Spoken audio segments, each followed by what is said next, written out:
Halo sedulur kabeh, piye kabare? Moga sehat terus yo. Selamat menonton alur cerita film Concrete Utopia tahun 2023.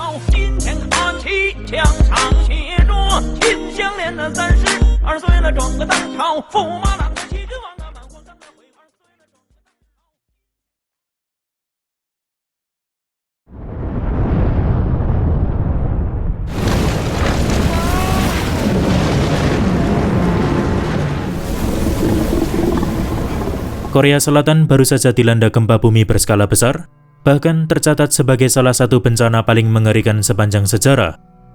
Namun ketika banyak bangunan sudah rata dengan tanah, tampak sebuah apartemen bernama Hwanggung masih berdiri kokoh tanpa mengalami kerusakan serius.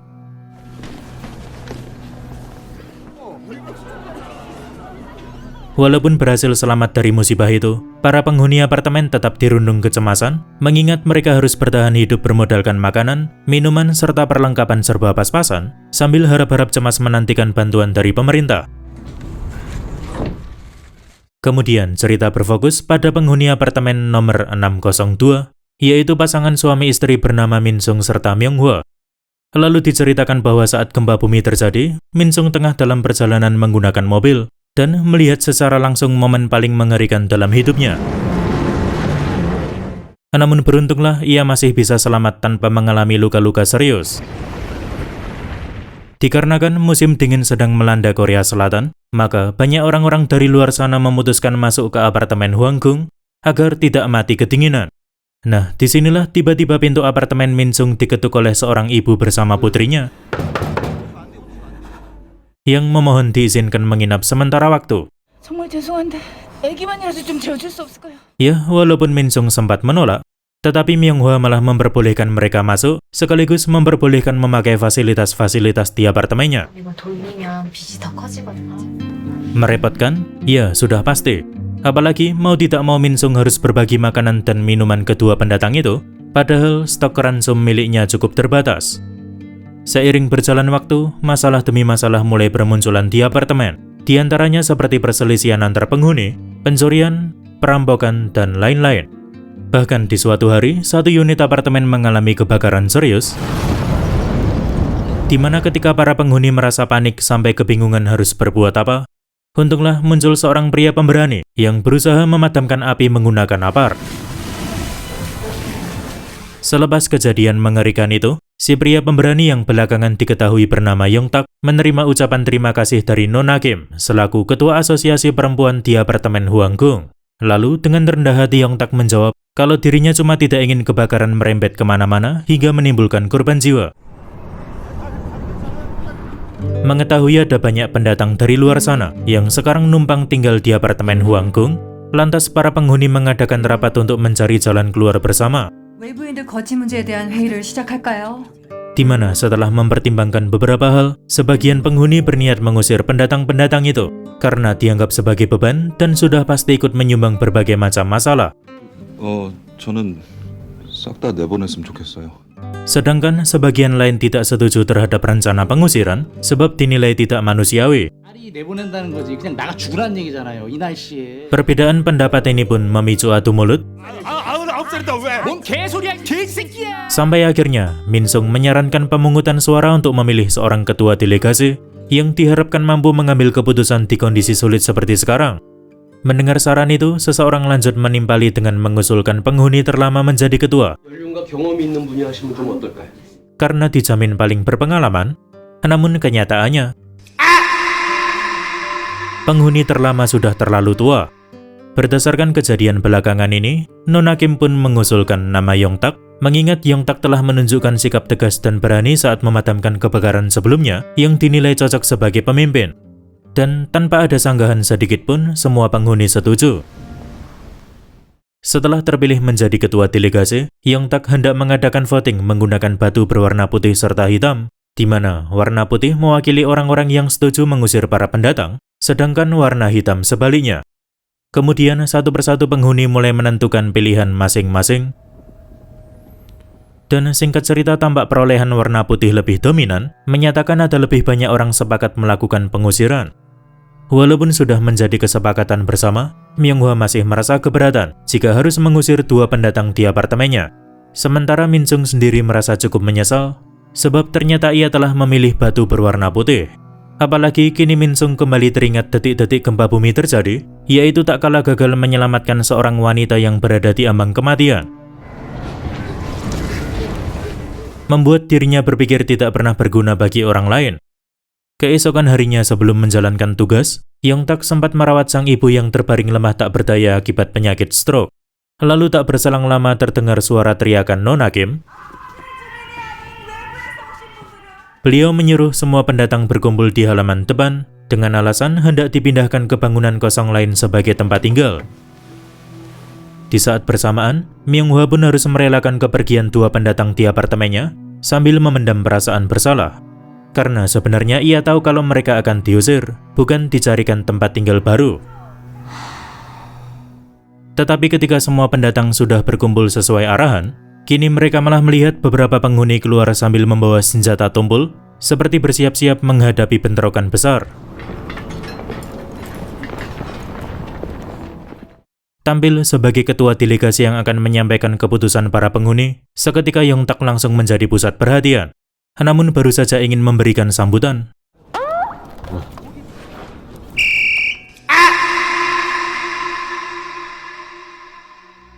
singkatnya, Yong-tak menyuruh semua pendatang alias orang-orang yang bukan penghuni resmi apartemen Hwanggung agar segera meninggalkan kompleks apartemen. Nah, jelas pernyataan itu membuat para pendatang marah besar, apalagi karena telah dibohongi dengan embel-embel hendak dipindahkan ke bangunan lain.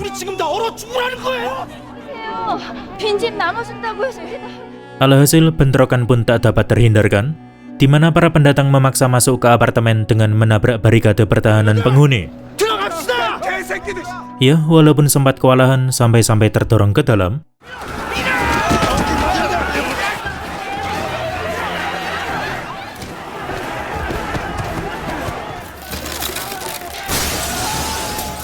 pada akhirnya para penghuni tetap berhasil menguasai keadaan, mengingat jumlah personil mereka memang jauh lebih banyak.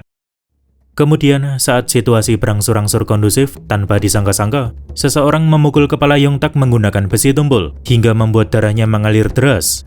Merasa hilang kesabaran, tiba-tiba Yong-tak meneriakkan kata keluar,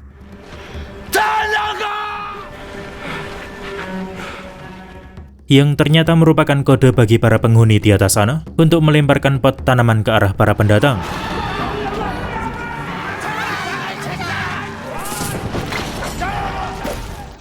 Tidak tahu harus berbuat apa lagi, para pendatang pun memutuskan pergi meninggalkan kompleks apartemen sambil bersumpah serapah akan kembali lagi. Sementara, Yong-tak serta kawan-kawan bersorak-sorai merayakan kemenangan.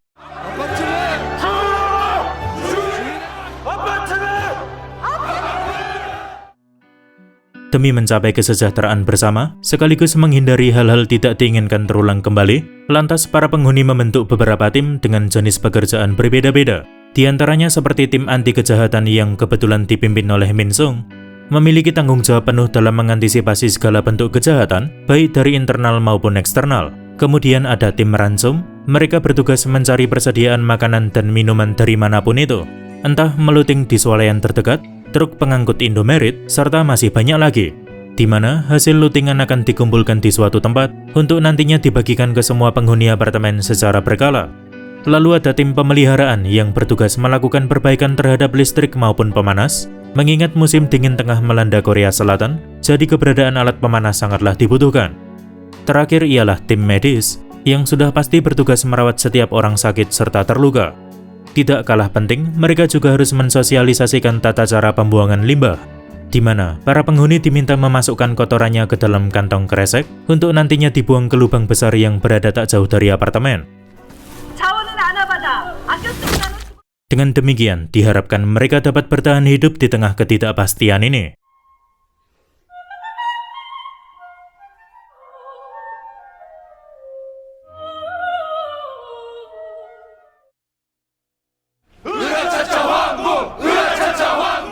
Bicara soal makanan dan minuman sebagai aspek paling penting dalam bertahan hidup, di suatu pagi buta, tampak tim anti kejahatan ikut mencari persediaan ransum dengan menjangkau area lebih luas lagi di luar sana.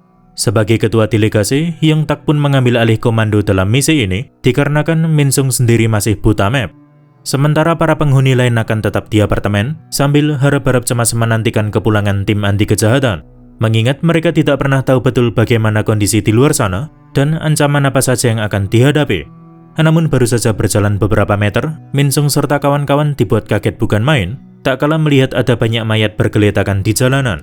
Kemungkinan besar mereka adalah korban meninggal akibat gempa bumi tempo hari atau bisa jadi akibat kedinginan. Singkatnya, ketika matahari mulai tinggi, tanpa disangka-sangka, terdengar suara ledakan tak jauh dari apartemen, yang mana membuat para penghuni merasa khawatir apabila terjadi suatu hal buruk pada tim anti kejahatan. Tetapi untunglah kekhawatiran itu langsung sirna, tak kala mereka mendapati tim anti kejahatan berhasil pulang dengan selamat sambil membawa persediaan makanan serta minuman. Yang sangat disayangkan, setelah diperiksa kembali, ternyata sebagian besar makanan hasil lootingan telah berjamur, sehingga tidak layak dimakan. 곰팡이 난 걸 누구 뭐라고 가져왔을까? Singkat cerita, tim anti kejahatan telah menyambangi satu persatu swalayan, warung ataupun toko, namun di dalamnya tidak ditemukan makanan serta minuman, seperti sudah dijarah lebih dulu oleh orang lain. Hal ini sekaligus menandakan kalau memang ada kelompok atau individu lain di luar apartemen Hwanggung yang masih bertahan hidup sampai sekarang. Ya, padahal persediaan ransum para penghuni mulai menipis, bahkan diperkirakan akan habis dalam beberapa hari ke depan. Mengetahui keadaan bertambah sulit, jelas mempengaruhi mental anggota tim anti kejahatan. Namun untunglah Hyung Tak sebagai ketua delegasi tidak pernah patah semangat, dan beliau selalu mengajak berjuang bersama-sama sampai titik darah penghabisan. Ketika sedang istirahat di tengah misi pencarian ransum, tampak Min Sung dan Hyung Tak terlibat obrolan santai, menceritakan soal keluarga masing-masing. Dimulai dari Min Sung yang menceritakan soal pekerjaannya, kemudian dilanjutkan kesaksian dari Hyung Tak yang ternyata mempunyai seorang istri dan anak. Namun dikarenakan suatu alasan, mereka tidak tinggal bersama di apartemen Hwanggung. 나도 가족이 있었어요. 서로 따로 살고 있기는 했지만. Hingga di suatu momen, Hyung Tak sempat bertanya, 그래서 민성 씨는 자녀 계획은 없어요? dan Min Sung menjawab apabila tahun lalu istrinya mengalami keguguran. 작년에 유산을 아이고 이런 내가 괜한 얘기를. Mungkin inilah alasan mengapa Myung Hwa sangat peduli terhadap Jumong. Ialah si bocah perempuan yang pernah numpang tinggal di apartemennya. Beralih ke sisi Myung Hwa, setelah menyelesaikan pekerjaannya di tim medis dan hendak kembali ke unit apartemennya, tiba-tiba terdengar suara bocah perempuan memanggilnya, di mana ia tahu betul bahwa itu adalah Jumong. Jadi usut menyusut, ketika terjadi kerusuhan antar penghuni dengan pendatang tempo hari, Jumong serta ibunya memutuskan bersembunyi di salah satu sudut apartemen, sehingga mereka berdua tidak ikut terusir bersama pendatang-pendatang lain. Beruntungnya lagi ada seorang penghuni baik bernama Do Gyun yang bersedia menampung Jumong beserta ibunya. Berkat tidak kenal lelah mencari persediaan makanan dan minuman, akhirnya rombongan tim anti kejahatan berhasil menemukan toko kecil untuk dijarah. Namun baru saja membobol pintu dan akan masuk ke dalam, tanpa disangka-sangka, muncul seorang pria memegang senapan yang langsung menyandera salah satu anggota tim anti kejahatan bernama Ji-hyuk. Nah, sekedar informasi tambahan, Ji-hyuk sendiri merupakan anak Nona Kim, alias ketua asosiasi perempuan apartemen Hwanggung. Sempat Min Sung memukul si pria pemilik toko dari belakang. Tetapi di saat bersamaan, pria itu melepaskan tembakan ke arah Ji-hyuk. Mengetahui ada salah satu anggotanya terluka, jelas membuat Hyung Tak marah besar. Sampai-sampai beliau melancarkan sejumlah pukulan keras ke pria tersebut, hingga membuatnya meninggal di tempat. Kembali ke tugas utama, tanpa pikir panjang, tim anti kejahatan langsung menjarah toko kecil itu. Kabar baiknya adalah mereka menemukan banyak makanan, minuman, serta beberapa perlengkapan. Dan Ji-hyuk sendiri tidak mengalami luka serius karena tembakan tadi cuma mengenai helmnya. Namun meski begitu, lagi-lagi Min Sung merasa bersalah, tak kala melihat ada seorang wanita bersama bocah perempuan menangis, yang ternyata merupakan istri dan anak si pemilik toko. Di suatu tempat memperlihatkan sekelompok orang bertahan hidup di jalanan, di mana mereka selalu berpindah-pindah alias tidak memiliki tempat tinggal pasti. Nah, di sini salah seorang di antaranya sempat menceritakan sebuah rumor, bahwasanya para penghuni apartemen Hwanggung merupakan kanibal yang memenuhi kebutuhan makanan dengan memangsa sesama manusia. Lalu, kebetulan tak berselang lama tim anti kejahatan melintas di atas mereka, sehingga membuat mereka langsung lari tergopoh-gopoh. demi menghilangkan stres setelah berhari-hari menjalani hidup penuh tekanan, sekaligus merayakan pencapaian tim anti kejahatan yang berhasil mendapatkan banyak ransom. Lantas di suatu malam, para penghuni mengadakan festival kecil-kecilan. Namun di tengah kebahagiaan orang-orang, Do-kyun malah sibuk membungkus makanan untuk nantinya diberikan kepada Jumong serta ibunya yang sekarang disembunyikan di unit apartemennya. Hingga di suatu momen, dua penjaga apartemen dikagetkan oleh kedatangan seorang wanita.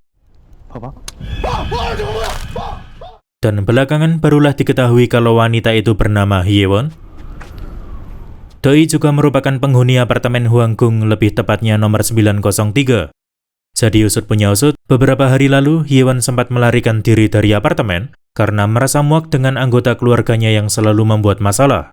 Kemudian tepat pada malam ini dirinya memutuskan kembali demi berlindung dari kerasnya hidup di luar sana. Sementara bicara mengenai anggota keluarga, Hyewon sendiri tidak tahu betul di manakah keberadaan ibu dan ayahnya sekarang. Nah, sebagai informasi tambahan, ternyata unit apartemen Hyewon dan Yongtak ini saling bersebelahan. Hyewon di 903, sedangkan Yongtak di 902. Tetapi ketika Nona Kim bertanya apakah Hyewon mengenal atau pernah melihat Yongtak, jawabannya pun cukup mengejutkan. Cerita pun mundur ke beberapa jam sebelum gempa bumi dahsyat melanda Korea Selatan, yaitu ketika Yongtak yang bekerja sebagai sopir taksi sedang dalam perjalanan menuju apartemen Hwanggung. Disinilah terungkap sebuah kebenaran dari sertifikat pengemudi taksi di dalam mobil, kalau ternyata nama aslinya adalah Mo Se-bum, bukan Yongtak. Berpindah ke salah satu unit apartemen Hwanggung, lebih tepatnya nomor 902, tampak seorang pria berkacamata baru saja pulang dari pekerjaannya dan langsung menemui sang ibu yang tengah terbaring di atas kasur kecil. Di mana tanpa disangka-sangka, di dalam sana Se-bum sudah menantikan kedatangannya. Kemudian dari pembicaraan mereka inilah lagi-lagi terungkap apabila Yongtak merupakan nama si pria berkacamata itu. Jadi Doi adalah Yongtak asli, sementara Doi adalah Se-bum, dan nusut penyusut keduanya telah berteman dekat sejak lama. Diceritakan bahwa beberapa bulan lalu, Yongtak pernah memperkenalkan Se-bum pada seorang agen properti apartemen karena Se-bum memang hendak membeli apartemen untuk ditinggali bersama istri serta putrinya. Namun setelah Se-bum melunasi pembayaran, si agen properti malah menghilang sambil membawa kabur uangnya, yang padahal uang itu adalah hasil menabung selama bertahun-tahun lamanya. Nah, mengetahui apabila Yongtak yang notabene sangatlah miskin, tapi tiba-tiba mampu membeli satu unit apartemen Hwanggung, lantas Se-bum curiga kalau teman dekatnya ini telah bekerja sama dengan si agen properti dalam menggelapkan uang pembayarannya. Alhasil terjadilah adu mulut hingga berujung perkelahian di antara mereka. Sampai-sampai Yongtak terjatuh dengan posisi kepala menghantam sudut meja. Namun dikarenakan sudah kadung emosi, seketika Se-bum lanjut menghajar Yongtak habis-habisan dan membuatnya meninggal di tempat. Sementara ibu Yongtak sendiri tidak bisa berbuat apa-apa dan cuma berteriak tidak jelas, mengingat sebagian besar tubuhnya lumpuh akibat stroke. Ibarat sudah jatuh tertimpa tangga. Di saat bersamaan, Se-bum menerima telepon dari istrinya yang mengaku didatangi oleh rentenir ketika sedang berjualan di tokonya karena hendak menagih hutang-hutang Se-bum. Atas kejadian itu, Se-bum pun dimaki-maki oleh istrinya sendiri, bahkan sampai disumpahi untuk mati saja. Lalu tak berselang lama terdengar suara sangat gaduh dari luar apartemen, yang ternyata merupakan gempa bumi berskala besar sesuai cerita di awal film tadi. Jadi bisa diambil kesimpulan kalau sebenarnya unit apartemen nomor 902 adalah milik si pria berkacamata alias Yongtak asli bersama ibunya. Tetapi karena sudah terlanjur berbuat kesalahan besar dan tidak tahu harus berbuat apa lagi, maka Se-bum pun mengambil alih apartemen itu, yang notabene memang dibeli menggunakan uang pembayarannya sendiri. Lalu mengingat Yongtak masih terhitung penghuni baru di apartemen, sehingga otomatis belum dikenal oleh banyak orang setempat, akhirnya Se-bum juga mengubah identitasnya menjadi Yongtak yang kita kenal sekarang. Keesokan harinya saat pembagian ransom berlangsung, tampak semua penghuni memperoleh jatah sesuai kontribusinya terhadap apartemen, di mana seperti anggota tim anti kejahatan yang notabene menjalankan misi-misi sulit, sudah pasti akan mendapatkan banyak ransom dibandingkan mereka yang hanya bermalas-malasan. Mengetahui kalau Jumong serta ibunya ditampung di unit apartemen milik Do-kyun, di suatu kesempatan Myung-hwa pun menyisihkan sebagian ransom miliknya, lalu disembunyikan di balik pot tanaman untuk diam-diam diserahkan kepada Do-kyun. Namun sangat disayangkan, gerak-geriknya itu dipantau oleh Yongtak palsu dari kejauhan. Nah, beralih ke sisi Yongtak, di sini ia sengaja menunggu Hyewon kembali ke unit apartemennya dengan alasan ingin mengantarkan sebuah alat pemanas, mengingat musim dingin masih terus berlangsung. 옆집에 이렇게 살고 있는데 막내가 너무 없었어. Tetapi tujuan utamanya bukanlah mengantarkan alat pemanas tersebut, melainkan hendak memberikan ancaman halus terhadap Hyewon, 기억나 안 나? 나는 것 같아요.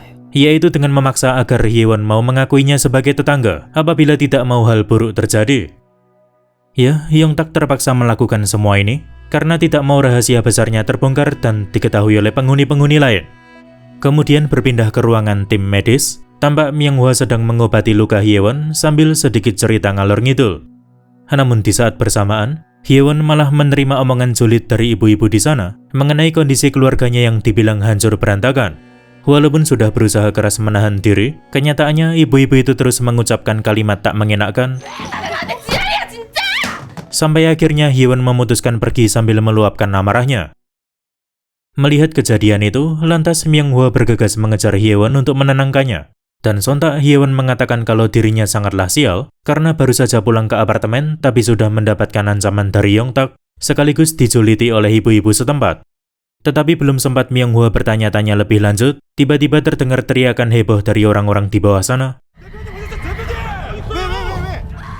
Di mana ternyata mereka mendapati salah seorang penghuni telah dibunuh secara sadis.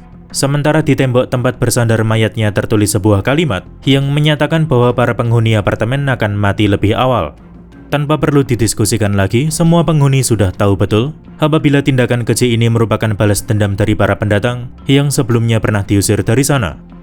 Dengan demikian, Yongtak pun melarang para penghuni keluar masuk kompleks apartemen sesuka hati, sekaligus mengerahkan tim anti kejahatan agar memperketat penjagaan. Ya, terlepas dari keburukan apa saja yang pernah Yongtak lakukan, kenyataannya beliau sangatlah peduli terhadap penghuni apartemen. Suatu malam di unit apartemen Do-kyun, ternyata Do-kyun tidak hanya menyembunyikan Jumong dan ibunya, melainkan ada beberapa anak serta orang tua lain. Di sini saat mereka semua sedang makan bersama, tanpa disangka-sangka, Yongtak datang berkunjung bersama sejumlah penghuni. Jadi, Yongtak mencurigai ada sesuatu disembunyikan oleh Do-kyun usai melihat gerak-gerik mencurigakan Myung-hwa sebelumnya. Dan benar saja, setelah memeriksa setiap sudut ruangan, ia mulai menemukan satu persatu pendatang tengah bersembunyi ketakutan. Sehingga tanpa pikir panjang, para penghuni pun beramai-ramai mengusir pendatang itu, karena mengingat peraturan utama, hanya penghuni resmi yang boleh tinggal di apartemen Hwanggung. Kemudian, saat Min Sung bertanya soal apa yang sebenarnya terjadi, Yongtak menjawab kalau Myung-hwa sudah mengetahui semuanya, jadi tanyakan sajalah pada istrinya itu. Singkat cerita, Min Sung telah memperoleh informasi, baik mengenai beberapa pendatang yang disembunyikan di apartemen milik Do-kyun, sekaligus mengenai keterlibatan Myung-hwa dalam memberikan asupan makanan kepada mereka.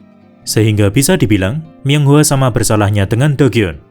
Ya, walaupun Min Sung tahu betul karakter istrinya itu, yang memang sangat peduli dan selalu ingin menolong orang lain, namun menurutnya di kondisi sulit seperti sekarang haruslah berpikir realistis. Jangan sampai gara-gara sibuk memikirkan kepentingan orang lain, malah lupa akan keselamatan diri sendiri. Demi melindungi sang istri yang sudah berbuat kesalahan besar, kini Min Sung harus memohon kepada Yongtak agar diberikan pengampunan, sebab ia merasa sangat takut jika sampai diusir dari apartemen. Ya, beruntunglah Yongtak masih bersedia memaafkannya, tetapi dengan catatan Min Sung harus bekerja lebih giat lagi di kemudian hari, dalam rangka mensejahterakan serta memajukan apartemen Hwanggung. Berdasarkan kejadian semalam, Yongtak sangat yakin kalau masih ada banyak pendatang yang bersembunyi di apartemen Hwanggung. Alhasil, ia pun mengerahkan tim anti kejahatan untuk memeriksa satu persatu unit apartemen dan melakukan pengusiran paksa apabila ditemukan adanya pendatang. Nah, berhubung telah berjanji akan bekerja lebih keras lagi, kini kepribadian Min Sung benar-benar berubah 180 derajat. Ia pun sampai tega mengusir para pendatang menggunakan kekerasan tanpa perasaan, padahal dirinya tidaklah seperti itu.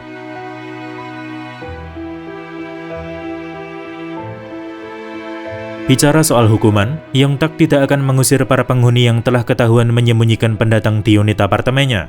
Namun sebagai gantinya, mereka akan dikumpulkan di halaman depan apartemen, lalu diminta mengakui kesalahannya di hadapan penghuni lain, supaya tak ada lagi yang berani coba-coba melanggar aturan.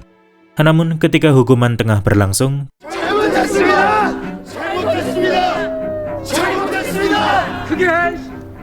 Tanpa disangka-sangka, dari atas sana terdengar suara teriakan Do-gyun, di mana Doi hendak mengakhiri hidup dengan bunuh diri, sebab sudah muak menjalani hidup bersama orang-orang serakah seperti Yongtak dan kawan-kawan. Menurutnya, para penghuni sangatlah munafik. Mereka selalu saja mengatasnamakan kesejahteraan apartemen, tetapi di sisi lain malah tega mempersekusi pendatang dari luar sana hanya karena bukan merupakan penghuni resmi apartemen. Ya, walaupun orang-orang sudah berusaha menghentikan aksi gilanya itu, Do-gyun tetap nekat terjun. Usai kejadian itu, mayat Do-gyun pun langsung dibakar oleh para penghuni. 끔찍한 새끼들 진짜. Karena terakhir kali mereka membuang mayat korban pembunuhan ke tempat sampah, tiba-tiba di keesokan harinya sudah lenyap begitu saja, dan diduga kuat dicuri oleh kanibal-kanibal di luar sana untuk dijadikan santapan. Setelah mengalami berbagai momen tak mengenakkan belakangan ini, akhirnya para penghuni kembali merasakan kebahagiaan luar biasa, tak kalah mendapati aliran air menyembur dari celah-celah reruntuhan. Entah bersumber dari pegunungan, sungai, atau apapun itu, yang jelas aliran air sudah cukup bersih untuk bisa dikonsumsi. Sehingga tanpa pikir panjang, para penghuni berbondong-bondong memasukkan air ke dalam wadahnya masing-masing. Di tengah kesibukan orang-orang inilah, Myung-hwa mulai bertanya-tanya lebih lanjut terkait perkataan Hye-won tempo hari yang mengaku menerima ancaman dari Yongtak. Alhasil, Hye-won mulai bercerita bahwa beberapa hari sebelum gempa bumi dahsyat melanda Korea Selatan, ia menemukan sebuah paket orderan nyasar ke unit apartemennya yang seharusnya ditujukan kepada seorang pria bernama Yongtak. Nah, mengetahui apabila Yongtak adalah nama tetangga barunya di nomor 902, lantas Hye-won pun langsung mengantarkannya, sekaligus sempat melihat wajahnya.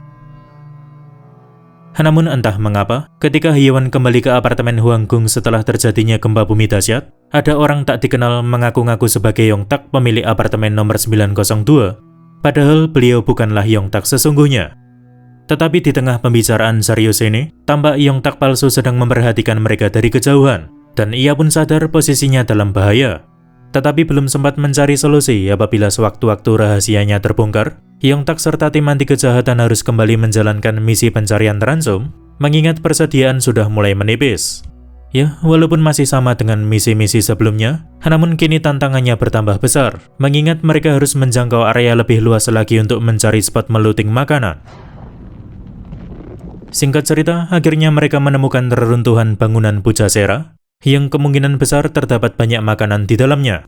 Meski begitu, untuk bisa masuk ke dalam sana sangatlah sulit, karena selain cuma menyisakan celah sempit sebagai akses satu-satunya, celah itu juga dipenuhi mayat-mayat korban gempa bumi. Mengetahui kalau tim anti kejahatan, termasuk Yongtak palsu, sedang keluar mencari ransum, lantas Myung-hwa dan Hye-won memanfaatkan momen ini untuk menyelinap masuk ke apartemen nomor 902, yaitu dengan menjebol dinding apartemen nomor 903 milik Hye-won. Kemudian saat mulai memeriksa setiap sudut ruangan, Myung-hwa malah menemukan ibu dari Yongtak asli, sehingga tanpa pikir panjang ia langsung mengajukan beberapa pertanyaan. Namun entah pikun atau apa, si nenek-nenek ini malah hanya mengatakan kalau dirinya lapar. Kembali ke anggota tim anti kejahatan, tampak Min Sung mengajukan diri memasuki celah sempit tadi dengan harapan akan menemukan banyak makanan di dalamnya. Jelas ini bukanlah hal mudah, sebab ia harus bergelut melawan rasa takutnya sendiri. Berada di tempat sempit bersama mayat-mayat bergeletakan. Di mana pada akhirnya perjuangan Min Sung tidaklah sia-sia, karena ia berhasil menemukan satu ruangan yang berisikan banyak sekali makanan. Di sisi lain, Myung-hwa dan Hye-won masih belum menyerah melakukan pencarian, hingga di suatu momen perhatian mereka tertuju pada sebuah box, yang ketika dibuka ternyata berisikan mayat si pria berkacamata, alias Yongtak asli. Usai meluting semua makanan dari dalam Pujasera, tim anti kejahatan pun memutuskan pulang ke apartemen. Namun saat melewati sebuah jalanan di antara dua bangunan besar, mereka dikagetkan oleh batu-batu yang dilemparkan dari atas sana. Kemudian disusul serangan bom molotov oleh beberapa orang.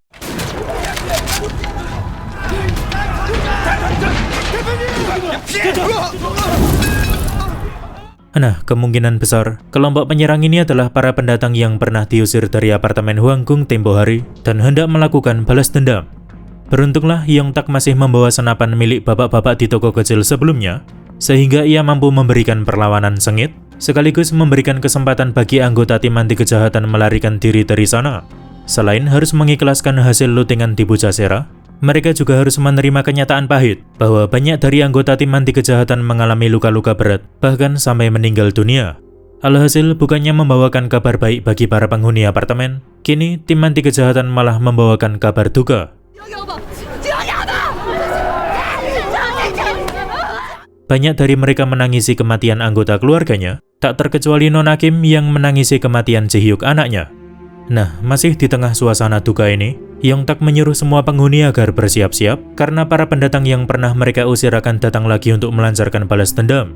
Hingga tak berselang lama, Myung-hwa tampil di hadapan semua penghuni apartemen untuk menyampaikan sebuah fakta mengejutkan bahwa Yong-tak si ketua delegasi sekarang adalah Yong-tak palsu alias penipu. Ia pun lanjut mengeluarkan barang bukti berupa sebuah dompet yang di dalamnya terdapat tanda pengenal Yong-tak asli pemilik apartemen nomor 902. Tidak berhenti sampai di situ, Myung-hwa serta beberapa penghuni lain juga membawakan box tempat penyimpanan mayat Yong-tak asli. 주민만이 살 수 있다. 그랬죠? Yang mana seketika orang-orang dibuat kaget bukan main, tak kalah mengetahui apabila mayat di dalam box sama persis dengan Yong-tak di kartu tanda pengenal. Jelas para penghuni merasa sangat kecewa, karena mereka telah membuat peraturan jika hanya penghuni resmi yang boleh tinggal di apartemen Hwanggung, tetapi kenyataannya Yong-tak palsu bukanlah penghuni resmi apartemen. Bahkan tak sedikit dari mereka merasa menyesal, sudah mengusir pendatang-pendatang dari apartemen tempo hari. Sampai akhirnya ketika sudah sangat tersudut, Yong-tak palsu mengungkapkan identitas aslinya, yaitu Mo Se-bum, sekaligus mengakui telah membunuh Yong-tak asli. Namun aksi pembunuhannya dilakukan bukan tanpa alasan, melainkan akibat uangnya digondol kabur oleh Yong-tak asli dan digunakan membeli unit apartemen Hwanggung nomor 902. Jadi menurutnya sah-sah saja kalau mengakui unit apartemen nomor 902 adalah miliknya. Lagi pula, selama ini Se-bum sudah berjuang mati-matian untuk memajukan apartemen, sehingga ia merasa sangat layak berada di antara penghuni-penghuni lain. Sementara para penghuni sendiri sudah terlanjur emosi, dan tanpa pikir panjang mereka beramai-ramai mengeroyok Se-bum. Nah, di tengah kekacauan inilah, Se-bum melihat keberadaan Hye-won yang notabene telah membongkar rahasia besarnya, sampai-sampai terjadi kekacauan seperti sekarang. Alhasil, ia berusaha keras melepaskan diri dari kerumunan orang-orang, lalu secara mengejutkan langsung melemparkan Hye-won ke lubang pembuangan besar. Ketika para penghuni masih merasa syok atas kejadian itu, tiba-tiba tembok pertahanan apartemen dijebol oleh para pendatang yang hendak melancarkan aksi balas dendam bermodalkan berbagai macam senjata. Intinya, para penghuni tidak mampu memberikan perlawanan sepadan, karena mereka belum sempat membekali diri dengan senjata.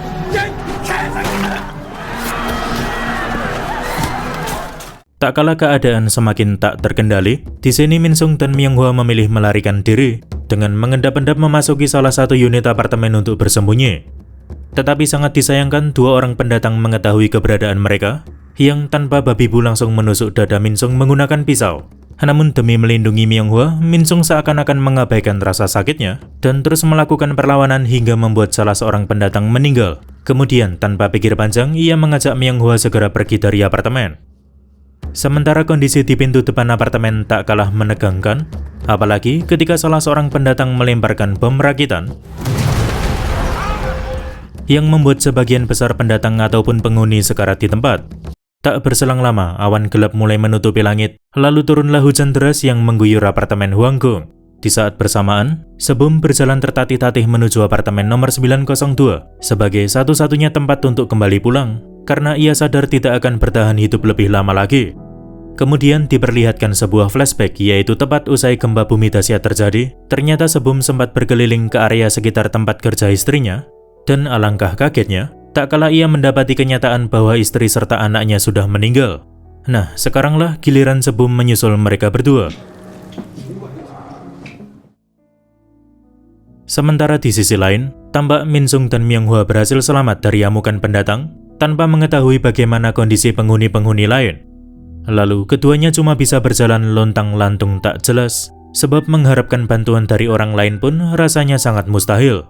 Hingga sampailah mereka di sebuah bangunan gereja. Di sini Min Sung sempat memberikan jepitan rambut kepada Myung-hwa, yang ditemukannya dalam perjalanan pulang dari Bujasera. 이쁘다. 나중에 더 좋은 걸로 사줄게. Sambil meminta maaf, Min Sung mengakui telah berbuat banyak kesalahan, namun setidaknya ada satu hal yang sudah ia lakukan dengan sangat baik selama hidup, 나랑 결혼. yaitu menikahi Myung-hwa. Singkat cerita, mereka tertidur pulas di tempat tersebut, tetapi ketika Myung-hwa kembali terbangun, ia malah mendapati Min Sung dalam kondisi tak bernyawa, alias sudah meninggal akibat pendarahan pada luka tusukan sebelumnya. Ya, gereja ini pun menjadi saksi, di mana mereka pernah dipersatukan dalam cinta dan berjanji sehidup semati, namun siapa sangka di tempat ini pula mereka harus dipisahkan. Di akhir film, tampak Myung-hwa telah menguburkan tubuh Min Sung dengan bantuan 3 orang baik, yang mana 3 orang itu juga membawa Myung-hwa ke sebuah tempat tinggal baru untuk menjalani kehidupan baru.